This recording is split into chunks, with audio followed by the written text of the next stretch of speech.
Hi, ladies. Happy Friday. I hope you're doing well.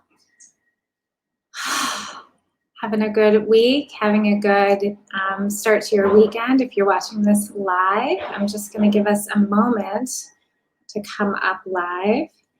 I'm going to introduce myself to those of you who might be new here or haven't caught one of my lives before. My name is Jenny Glick. I'm a marriage and family therapist, licensed marriage and family therapist in the state of Colorado. I'm a certified sex therapist, but in this space, I'm a mentor.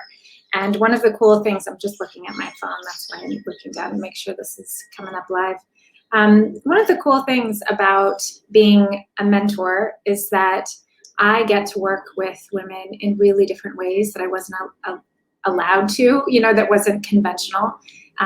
When I used to work one-on-one in those kinds of more traditional, an hour at a time practice. And so as a mentor, I get to be much more of a guide, a way shower, someone who is actively participating in your up-leveling in a way that often as clinicians, we can't in the same way. It's not quite as rigorous, right? When you're spending 45 minutes or 60 minutes once a week with somebody, it's a very different thing. So welcome. Lovely to have you here. I had several questions come in this week, and I'm going to chunk them into two general topics, and we're going to address those. So welcome in. Please feel free to post any comments in the feed, any feedback that you might have for me. This is a space for women who are interested in up-leveling in their relationships. If you go back and read some of my posts and watch some of my videos, you know that in my perspective, marriage or committed relationship is an ashram. And what that means, I've had many people, some people say to me, well, if it's an ashram, it should be like a holy, sacred place where everything's easy. I'm like, oh, actually, no. An ashram is a place for rigorous personal growth. It's not easy to go sit and meditate for 8, 10, 12, 15 hours. It's not easy to be mirrored back to you, your own limiting beliefs. It's not easy or simple to see the parts of yourself that, are able to be drowned out in our really busy lives. And so an ashram is a classroom, right? And so marriage relationship is really your modern day classroom for your, in my opinion, spiritual evolution, personal growth, if you use it as such.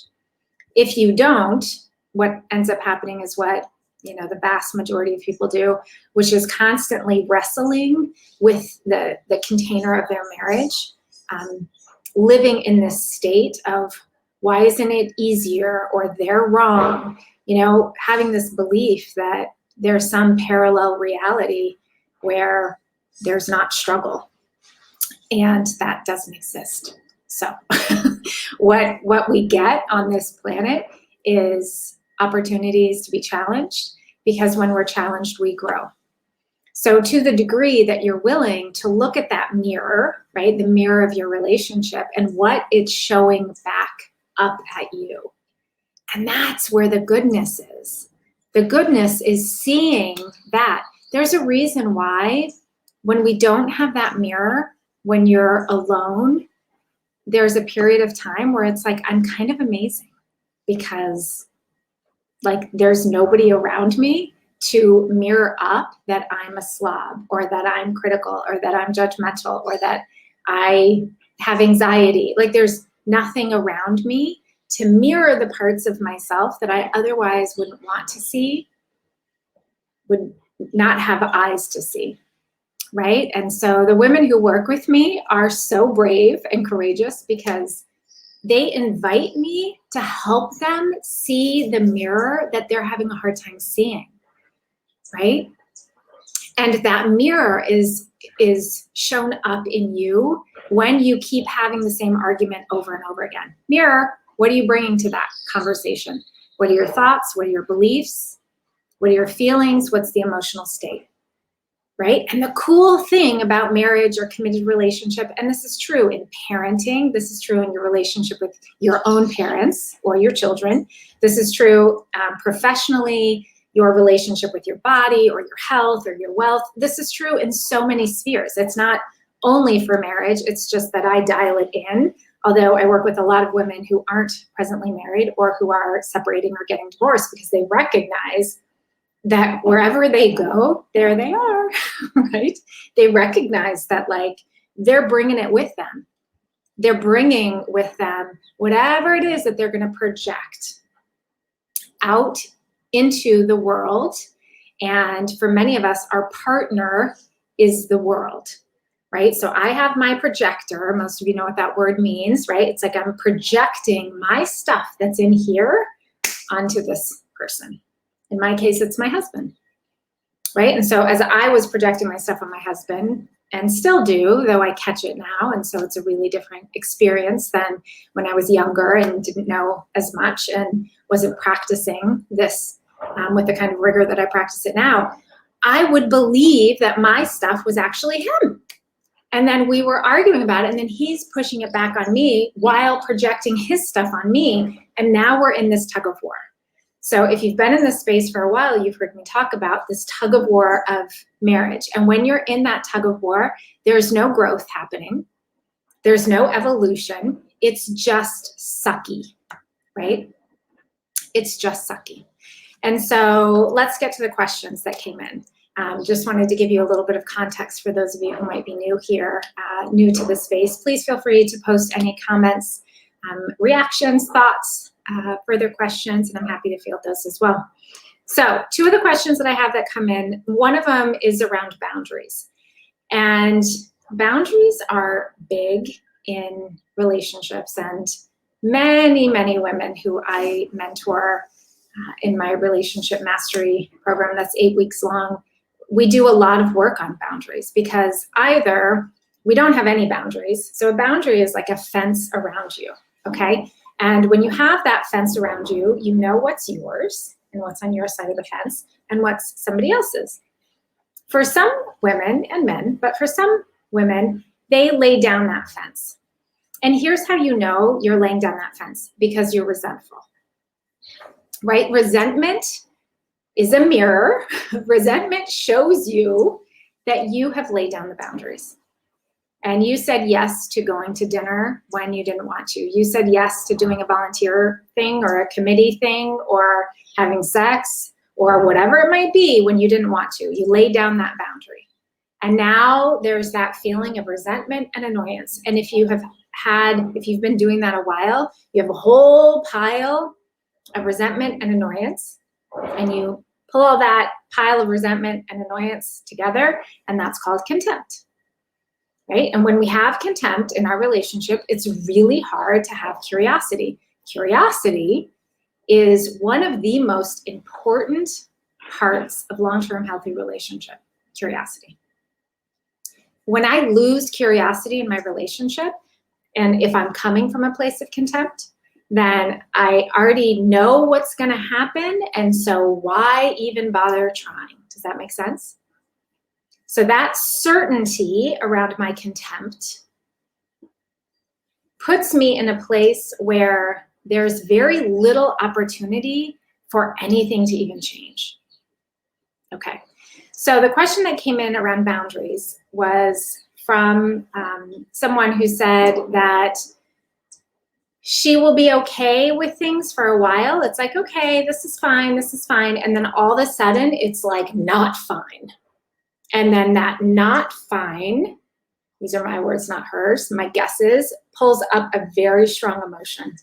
And that strong emotion is probably very intense and then wants to push back, right? So again, coming back to that metaphor of the fence, if I've put my fence down and this tractor is coming back and forth in my yard, right? And I'm not super down with that, and it's annoying, and I feel resentful, so pay attention here. Those are all indicators that I've laid down my fence, okay? Part of the practice of long-term healthy relationship with somebody else is having a long-term healthy relationship with yourself. And in order to have a long-term healthy relationship with yourself, you're paying attention to things like your annoyance, like your resentment, and you're looking at what is happening that I'm having this feeling, or I'm having this body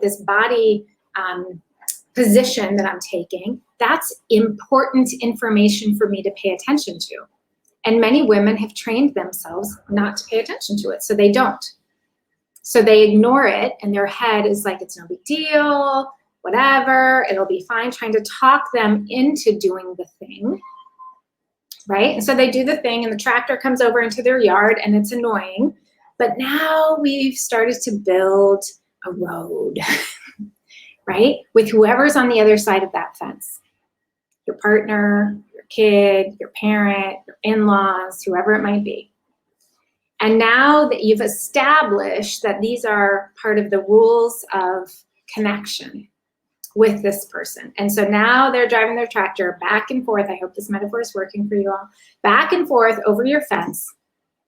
And at some moment, you get like really activated, and then that fence is like up, and it's like, get the F out of my yard, right? And in that place, that like push, the mirror that is for you, the mirror that is for you. So what it's showing back up to you is that you are not in relationship with yourself to feel into, do I need a boundary here? You know, I said that was okay earlier, but I'm realizing now I actually don't want to go to dinner. Or I'm not interested in being intimate tonight. I'd love to take a rain check. Let's plan for another night. Right?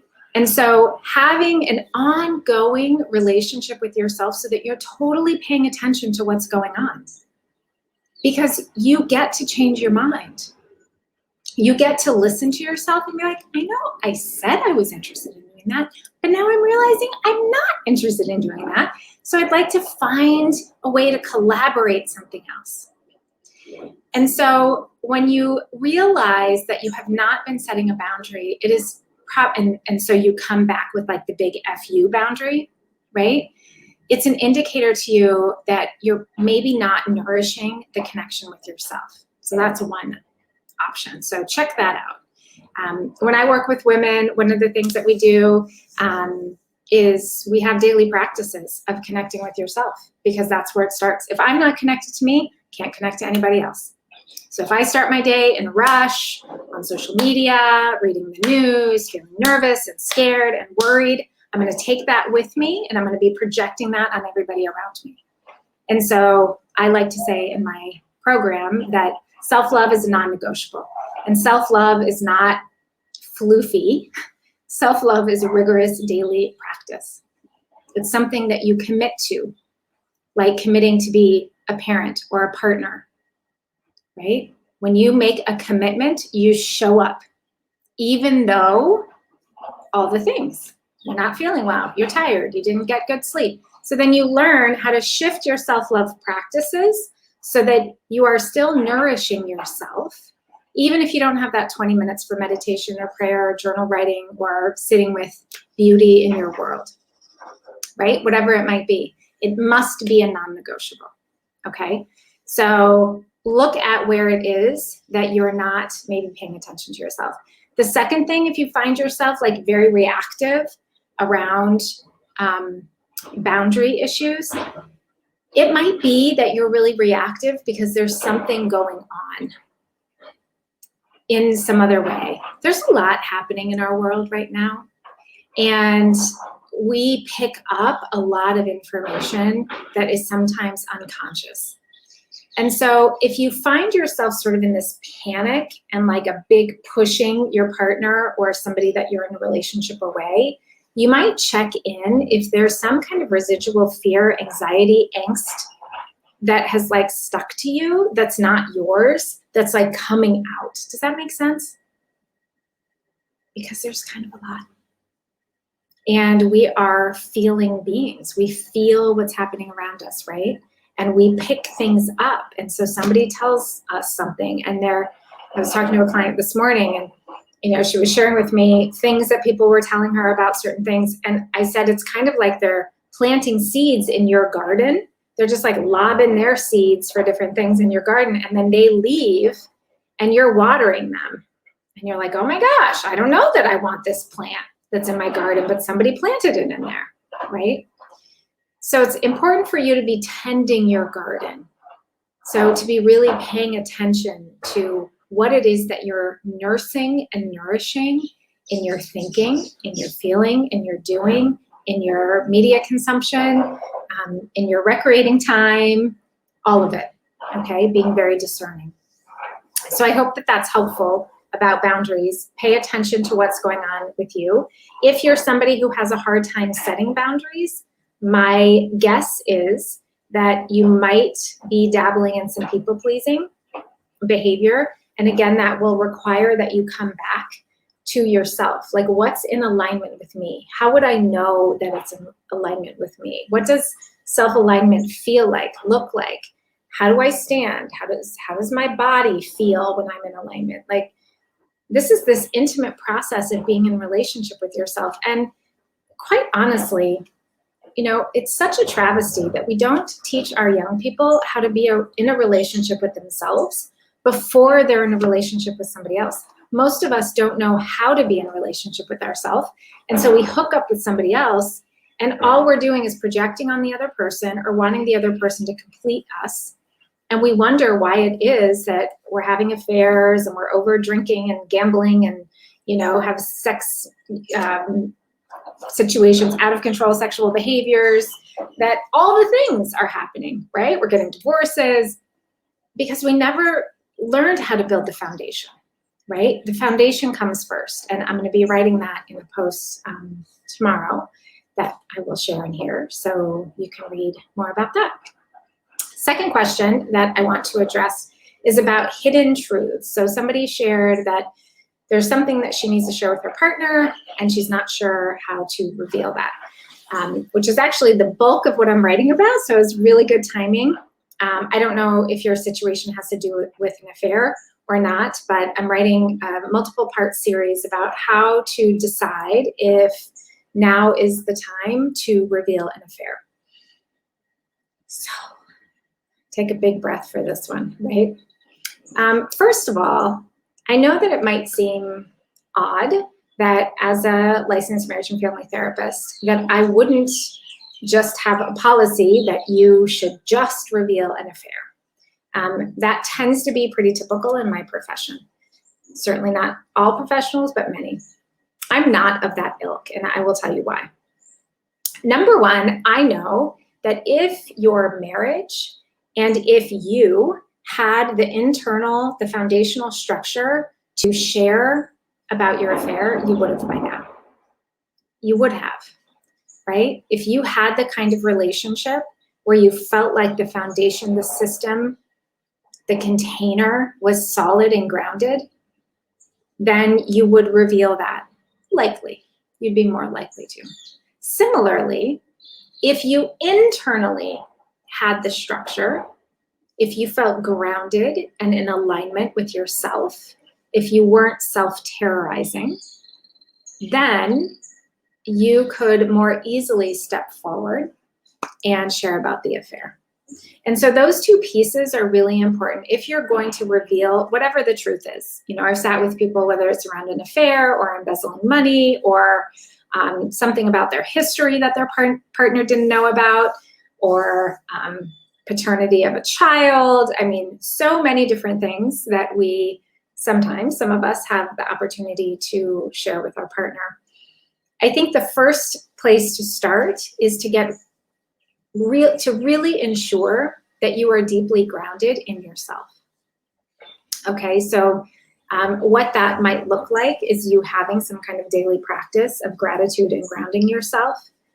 If you are a spiritual or religious person, really practicing feeling held by something bigger than you so that you can feel that kind of scaffolding, I often call it, around you, right? So you feel propped up. The other thing is to pay attention to the story that you have in your mind about whatever it is that you're revealing. So many of us have a practice of what I call self-terrorizing, self-bullying, beating ourselves up.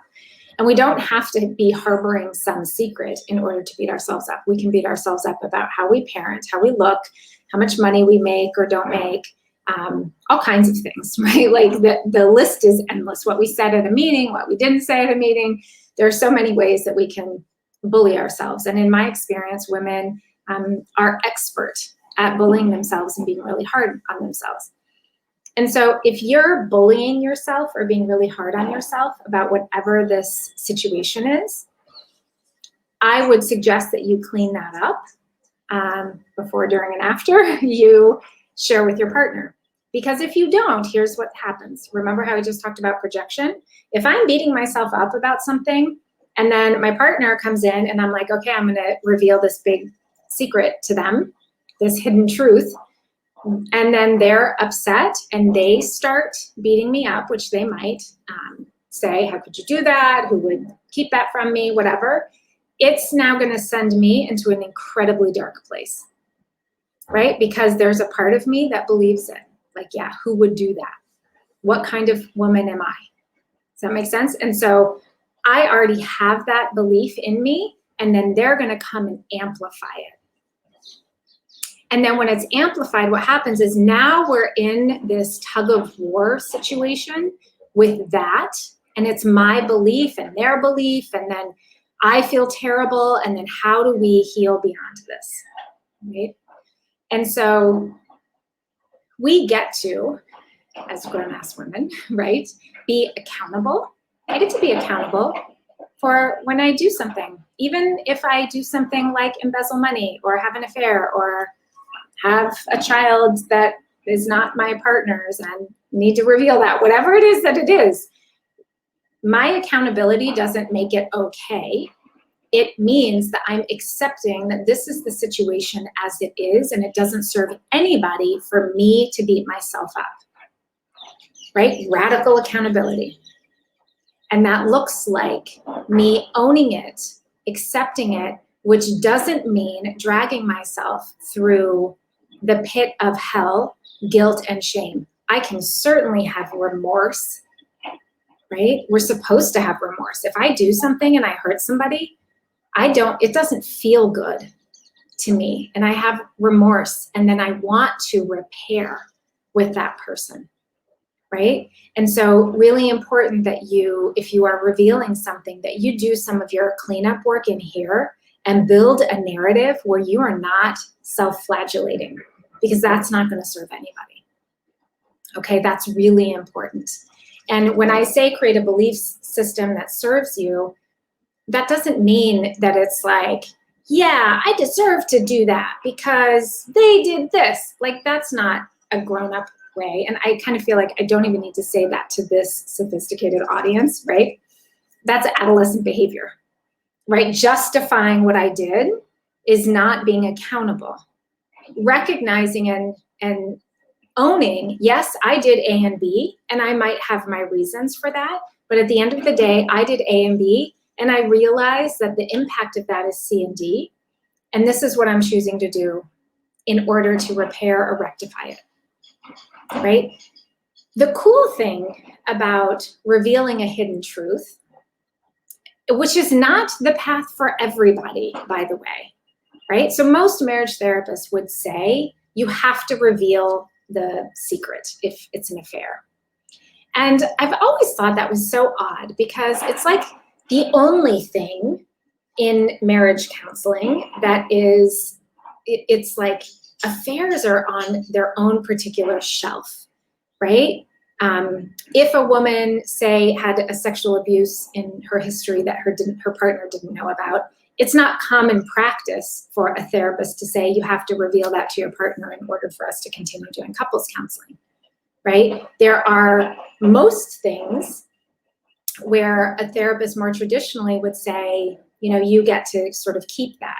But affairs are really different. And I've always thought that was fascinating, because I firmly believe and know that the reason why people, whether it's an affair or not, again, I know the writer of this question didn't say if it's an affair, just that it was a hidden truth. But, you know, affairs are in such a special place in our culture, the US culture. And there's so much damning emotional energy around it. And it's not that I'm advocating for people to be deceptive, but I am also very realistic and have sat with hundreds of couples and know that me advocating for someone to do something that they don't feel ready to do is not going to serve them. right? And so over the course of your life, and I've certainly worked with women and men who some have revealed a hidden truth early on after whatever the incident was, and some have waited many years or decades, right? And we're all on our path of doing our own growth to get to the place to do the thing that feels terrifying. If it didn't feel terrifying, I would have done it early on, right? So I have so much compassion because all of us are on a path of growth if we're awake enough and aware enough to pay attention to it. And revealing a hidden truth is like a PhD in your marriage. So bravo you for being willing to do it. Because what it requires is not only for you to get into alignment with yourself, but it's going to call your partner into a new place in your relationship potentially. I've worked with so many couples who, after the difficulty of revealing the hidden truth, not easy, not pretty, have said it was the best thing in our relationship. And now I am talking about affairs specifically, that they never would have wished for it, that it was the hardest thing they'd ever done, but that what revealing that hidden truth did for them was exposed all of the places that they had been avoiding. It called both of them to their knees. And when people are willing to do their work through it, it is fast track to intimacy, connection, and your own personal growth. But it's not for everybody, right? It's not for everybody.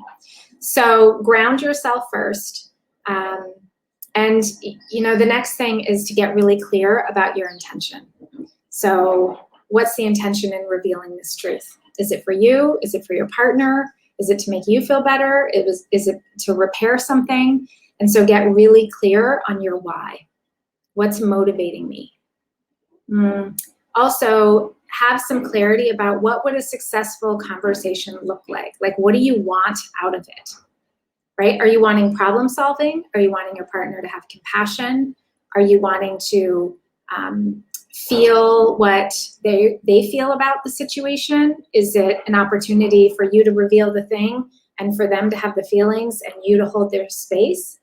So your clarity about your intention and how you want it to go so that it will go successful, I think is really important, because if you don't know what success could look like, then your partner is not going to know either, right? And it's less about you trying to control the conversation, and it's more about you setting yourself and your partner up for success. So when I mentor women, I'll often say to them, if you need to have a hard conversation with your partner, first breathe, ground yourself, set your intention, and let your partner know, I want to talk about X, and the purpose of bringing this up is problem solving around childcare situation. Or the purpose of bringing this up, I really would like to invite you just to listen to me. I don't need to problem solve. I don't need to talk about it for an hour. I'd love for 20 minutes for you just to reflect what you hear me say, or just tell me that I'm not alone. Like, set them up to succeed. Okay, because if you don't know if you're problem solving or if you want them to comfort you, they're not going to know, right? And then they're not going to do it right. And then if you have that narrative in your head, like you never know, you never show up in the way that you should, now you're back in that place. Okay, so I hope that that's helpful for those two of you who wrote those questions in. Do check out the posts that I will be posting tomorrow and the next day or Monday, I'm not sure which yet, about if you are in the situation where you have to reveal a hidden truth. I will be talking about affairs, but it's true for both. How to set yourself up successfully to do that, and how to set up your marriage successfully to do that. Again, it's not good or bad to reveal that or not. It's your own choice. And because you have sovereignty and free will, you get to decide. Not my job to make you feel wrong or bad about it, because goodness knows you probably feel wrong and bad enough. And you don't need anybody else to be twisting that knife. So sending all of you so much love and compassion, those of you who are doing the warrior work of your own growth work and being in charge of your emotional state, being radically accountable. in your life, in your partnership, with your children, with your community, in all the ways that you are. Thank you so much for being here. I appreciate it. If you are interested in potentially working with me, I do have a 56-day mastery program for women. It's very high touch points. You work with me privately and in a group setting and lots of different levels. It is very wraparound. Some people call it intensive. I don't like that word. That makes it sound so hard. I think it's an invitation to your greatness. And DM me. Would be happy to chat with you, see if we would be a fit.